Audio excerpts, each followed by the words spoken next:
Dr. Ironfist Vitali Klitschko.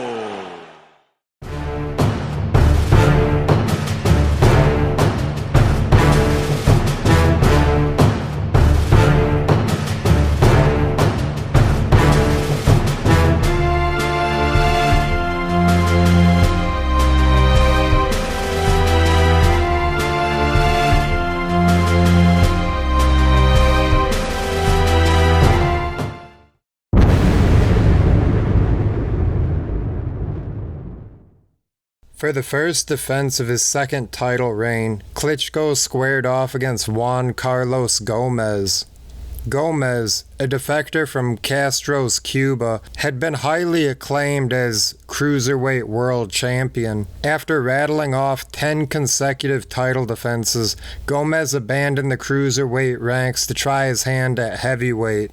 The road there proved less smooth than it had been at cruiser. First, he suffered an embarrassing knockout loss to the anonymous Yankee Diaz, and he later had a win over Oliver McCall overturned because of a failed post-fight drug test. As for the fight itself, Gomez came out fighting intelligently, keeping his right hand high to ward off Klitschko's jab and holding and circling out of danger whenever he was in trouble. This had the effect of radically slowing down Klitschko's offense, and as both fighters began to tire in the middle rounds, the fight got a little bit ugly. Eventually, Klitschko received a point deduction, and it seemed like that ignited the fire in him. He cut loose with an offensive barrage that knocked the fatigued Gomez into the ropes, prompting the referee to halt the fight. By the autumn of 2010, Vitali and Vladimir Klitschko had ruled the heavyweight division together for over 2 years. The brothers had cleaned out the heavyweight ranks, squashing every contender who stepped forward. The top rungs of the division were occupied by men who had already fallen short against either one or both of the brothers. Let's go, champ! Let's go, champ! This provided the perfect environment for Shannon Briggs to receive a title shot that he really didn't deserve. His past glory and a few tune-up wins provided all the rationale needed for this mismatch. Before the opening bell, the bout drew comparisons with Joe Louis's Bum of the Month club, and once the fight began, it proved gruesomely one-sided, even by those standards.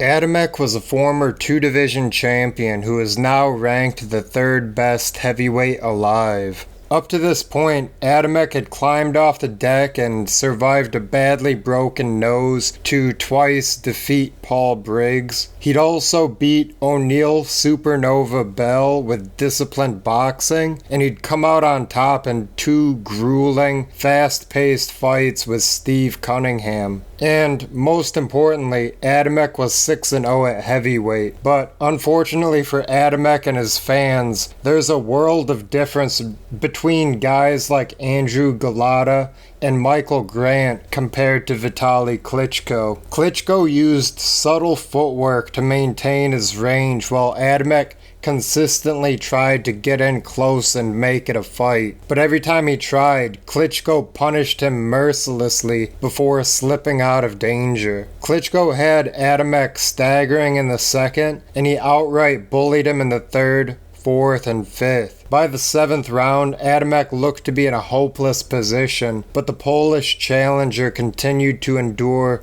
an impossible beating. In the 10th round, Adamek was beaten half senseless and on the brink of collapse when the referee finally halted the contest.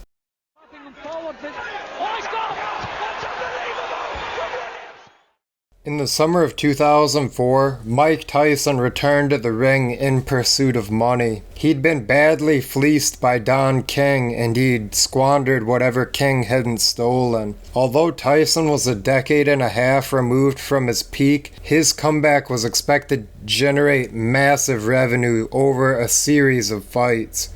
Danny Williams was the Cinderella man selected to welcome Tyson back. Tyson rocked a little bit from these. He's in big trouble and he goes down. Only the ropes kept him out.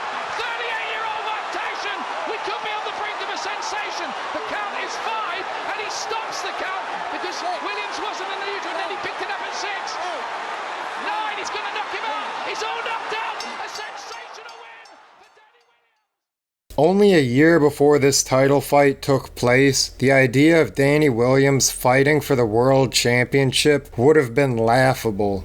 But thanks to the win over Tyson, in December 2004, Williams improbably found himself fighting for the championship at the heart of a media hurricane. Going into this fight, Klitschko found himself under intense scrutiny. With the chances of a Lennox Lewis comeback looking remote, Dr. Ironfist needed to deliver a devastating performance.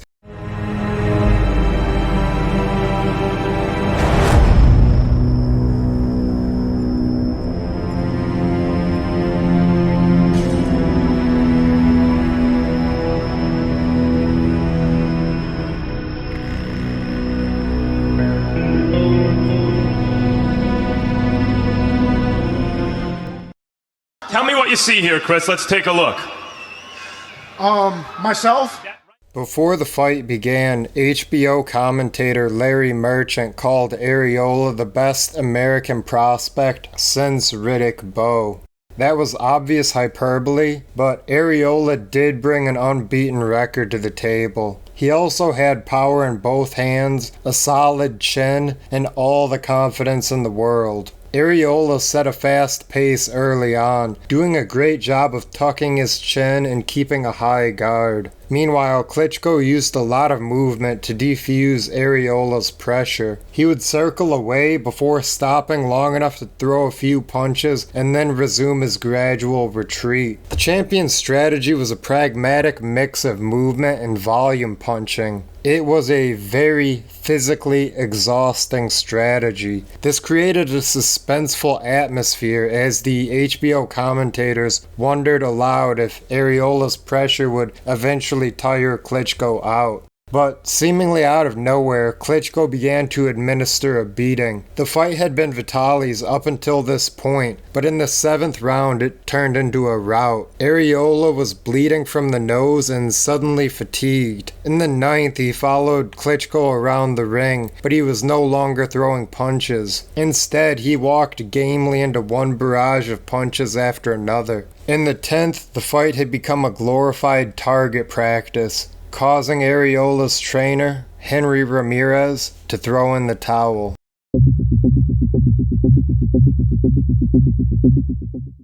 This was Klitschko's first fight since his mesmerizing loss to Lennox Lewis.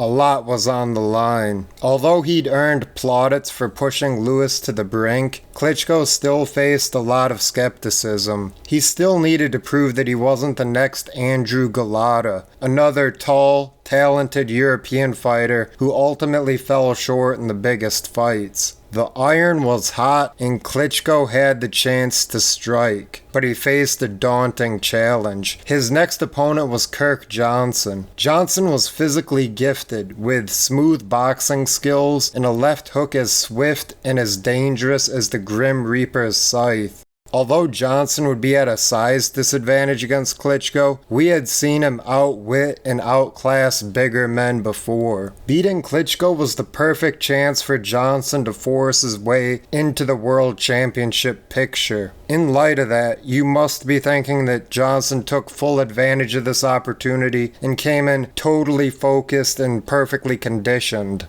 Actually, he came in zoned out and overweight.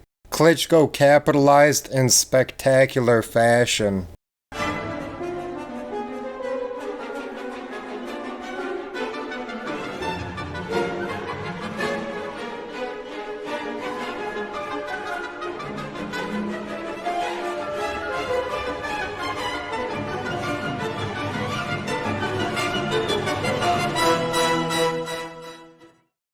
undisputed heavyweight champion of the world. Who next? After demolishing Danny Williams in December of 2004, Klitschko's career was suddenly forced to a standstill by a series of injuries, prompting the champion to retire. When Klitschko eventually announced that he would return to the ring against Jameel McCline in September 2007, a lot of fans predicted that he wouldn't even make it to the fight. And wouldn't you know it, but Klitschko withdrew for medical reasons when he re-injured his back and was forced to undergo emergency surgery on his spine. Spinal. The catastrophic setback against McCline makes what happened next even more unbelievable. The following year, Klitschko again announced a comeback. This time he made it through training camp in one piece. His reward for keeping his beleaguered ligaments intact was a meeting with world champion Samuel Peter. During the build-up to the fight, many fans speculated that Klitschko was a hobbled old man, a fragile patsy for Peter to bully for big bucks. Instead, it was Peter getting bullied. The Nigerian Nightmare was sleepwalking from the opening bell. He waded forward with little head movement and no imagination. Although he had a 6'7" target standing in front of him, Peter couldn't lay a glove on the Ukrainian. Meanwhile, the fight was pure target practice for Klitschko. By the end of the 8th, Peter's face had been hammered numb. He dragged himself back to his corner and surrendered the championship on the stool. Shockingly, Vitali Klitschko had reclaimed the world championship after 1,400 days of inactivity.